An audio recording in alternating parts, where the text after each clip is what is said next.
Hey there, I'm Brittany Schroeder, and business and marketing are my jam.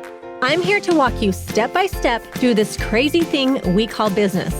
I'm a small town girl, chocolate eating, Diet Coke drinking mom, marketing guru, automation Jedi, and all around good time. This is your weekly dose of all things business and life, sprinkled with some fun. This is the Redefine Business Podcast.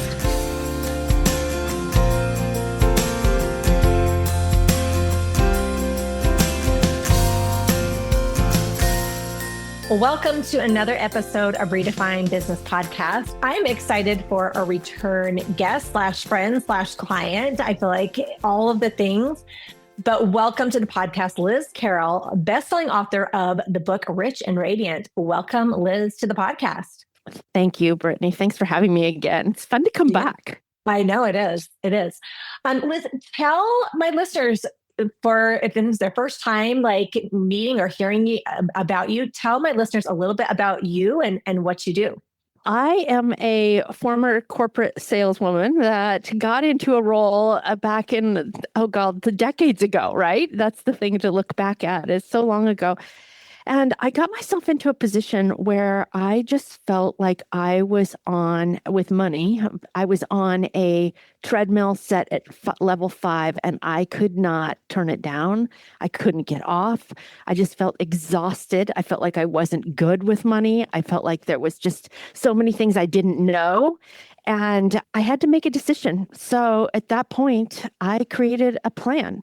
And so from that plan, I reviewed with my husband. We did it together, but it was me that initiated it. It was me that really went out and sought help through books. That's all we had back then, really, was books. And so that plan set us up for financial success. And I felt like just having a plan took some pressure off. I started thinking about our finances, but more differently. But more importantly, I started thinking about myself differently. And then I started looping in, how could I make it better? How could I make it better? And found mindfulness, which was very helpful to me through my yoga meditation practice. And then also added in a financial coaching certification so that I could help other people. People were noticing things were different in my life, so they were coming to me for advice. And I thought, I better know a little something here if I'm going to, or at least have the credential to help other people. And so became a financial coach, and then realized so much of what people were asking for was emotional and emotions. And that's when I got my life coach certification. So I feel like it's the trifecta, it's the yoga meditation, it's the financial coaching and the life coaching all together that make what I do unique. So I help other women with money. And I think knowledge is power. And I think awareness is power too. And I think with the mindset tools that we don't realize that we're missing until we realize we're missing them, right? And so talk a little bit about, we've kind of chatted about this before, but even with women and men, we think very differently about money. And, I think that as I got certified through the life coach school and learned these tools, it was, I didn't even realize that there is a mindset about money mindset, like an abundance and scarcity. Talk a little bit about that, what you see in women with the mindset or the lack of mindset, I guess, either way. I think we have to unlearn a lot of what we learned because we were conditioned that we were spendthrifts and that we didn't know how to handle money. At least I was in my, coming up in my generation, is that it was always about spending less, not making more. It was always making sure that you were really honing in on your budget. And I wrote Rich and Radiant as not a budgeting book by any means. I want it to be more of a spending plan, how to create a plan. And I don't even use that kind of word or conditioning that we had in the past. Just that I drop a lot of those old things because women, we want a softer approach to it. We want it to be more of the flow of money, the in and out. And just like we sequence the yogas, so that we feel comfortable, we relax that nervous system, and we notice the emotions. you mentioned something about, I think it's important of how it's different. One, we have a lot of emotions around money, but a lot of it is because we were not taught about money. And when the examples that we had of women, when you think back just a decade ago, 3 or 4 decades ago, when you think the only examples we had of female business owners were typically either a very cold-hearted woman or the brothel owner. I mean, it wasn't anything that we really wanted. We weren't conditioned to want that. But now women have access to so much more money. We have so much, but we really haven't been taught how to think about that access, how to think about that. And particularly those of us women that became the primary breadwinner in the relationship. Mm-hmm. Yeah. I mean, that's kind of taboo in so many ways. Well, and I think that there is identity roles. I think that, at one point the man was taking care of, he was earning the money and he was managing the money and he had all of the things. And then there was a shift. And I think maybe the internet had to do with that. But even myself, I've always really enjoyed learning how to understand money and how to create more money and, those different things. But I think that it is, as I've progressed and as I've gotten awareness, my mindset has shifted. And I think that sometimes that's hard for women to really embrace that role of it's okay to want abundance. It's okay to want success and to thrive and to be rich and radiant. There's nothing wrong with that. And we're seeing that more and more. So. And, it's that's the part that is important. It's like you can have the goals and desires you have and your ambition, and you can have the flourishing life at home. Does that? Yeah. It can be, and it might not always be equal. I think that's the other part that we have to know it, but it's in harmony. It can be in harmony. Yeah, for sure. Well, tell us a little bit about the book. Give us a little teaser of your book. You're on the best-selling list, which is awesome. Yay for you. But give us a little teaser. What can people expect by reading this book?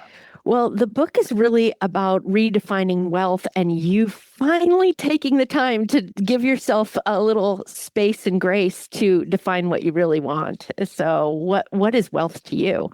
There's certainly some people think of it that is a money book. It is and it's not. Does that make sense? It's a lot of it's a clarity book. It's like, what do you really want? And how do your internal values and desires align? And if they're not aligned, what changes do you need to make?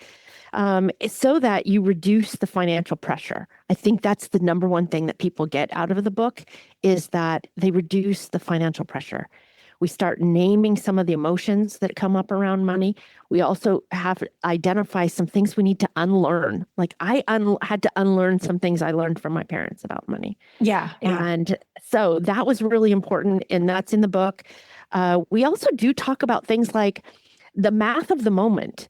And it's a moment. It doesn't mean that it's not a sentence. Does that make sense? It's like you can change your financial situation. So I kind of sequenced it like a yoga class and the stages that after 10 years of coaching women on finances in my Encore career, I look at it as we go from that survive mode where we just stay in this area like we don't know. And then we go into that strive mode where we do know what we want and we really work to go get it. We are devoted to go get it, not disciplined so much, but we are devoted to go get it. And then we move into that thrive where we go into more ease and enjoyment.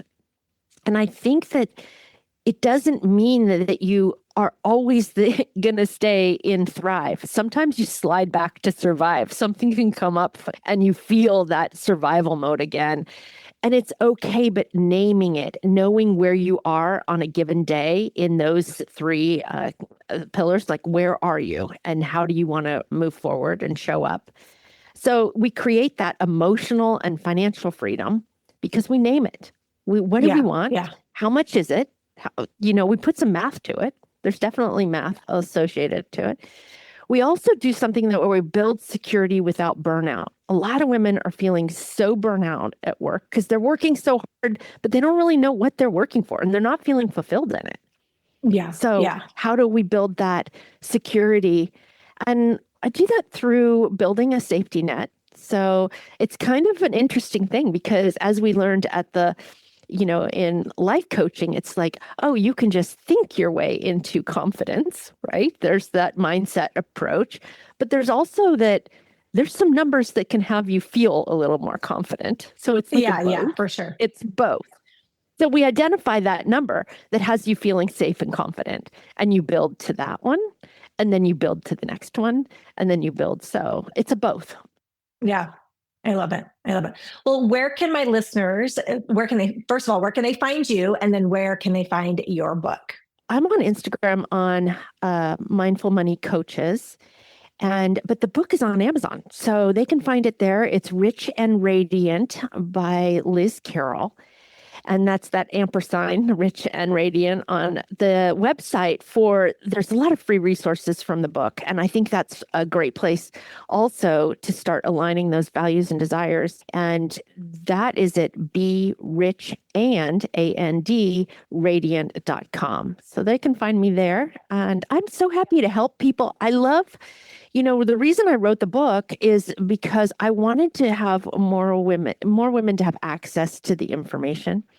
And you can get the Kindle version for a few cents practically and I wanted access. I wanted more women this is really written for high performing women. I mean, these are women that have degrees and have done so much that in their careers and they're making good money. And yet this is the sticky part that they have not addressed yet.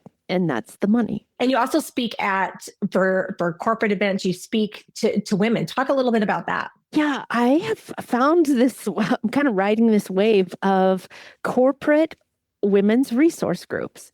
So for example, Hilton Corporation had me come in and talk to their worldwide women. And it's amazing how many women are fascinated and want to learn more. But they're just not really sure where to go. And they are looking to their employers to help them with the financial wellness a little more.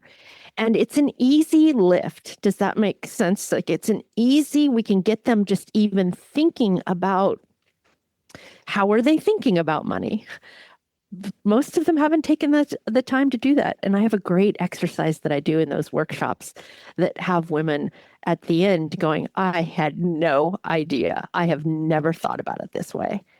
And just that simple shift, the kind of results that come out of just changing the thinking a little bit and addressing some of the math, because a lot of us, let's face it, we sit in avoidance.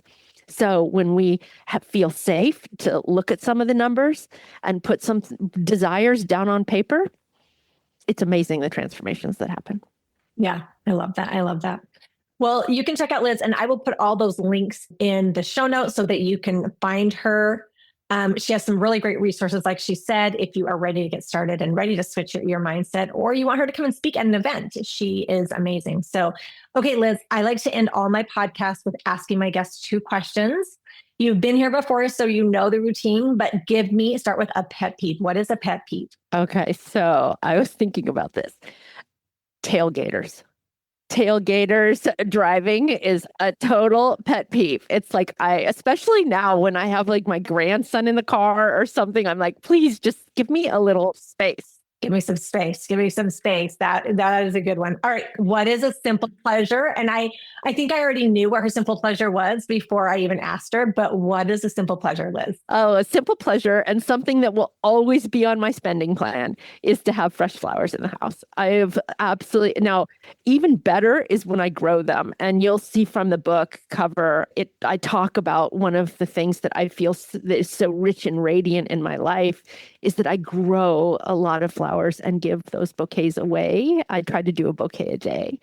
And it's just really special to me because who doesn't like getting flowers? And I know. I purposely, the book cover, coincidentally, has some pictures of the flowers that I have grown. And I wanted the book to be really pretty because I wanted to feel like a special gift that you gave someone. And it is beautiful. It is beautiful. The book is beautiful. Well, thank you. And yes, so flowers for sure. That is, and rich and radiant is a state of mind. Rich and radiant is a lifestyle. Rich and radiant is something you can attain regardless of the number in your bank account. It's really, you can start today. All right. Well, give Liz a follow. Go check out her book, grab a copy. It's a beautiful, awesome book. I'm halfway through it. So I've really enjoyed it so far. It's so good. So Liz, thank you so much for coming on the podcast. Thank you for having me, Brittany. I appreciate all that you do for me and all of the help you've given me. So thank you. Let's not stop the party here. Head on over to my Instagram or Facebook group, Redefine Your Business, and let me know your thoughts about today's show. I will see you again, same time, same place, next week.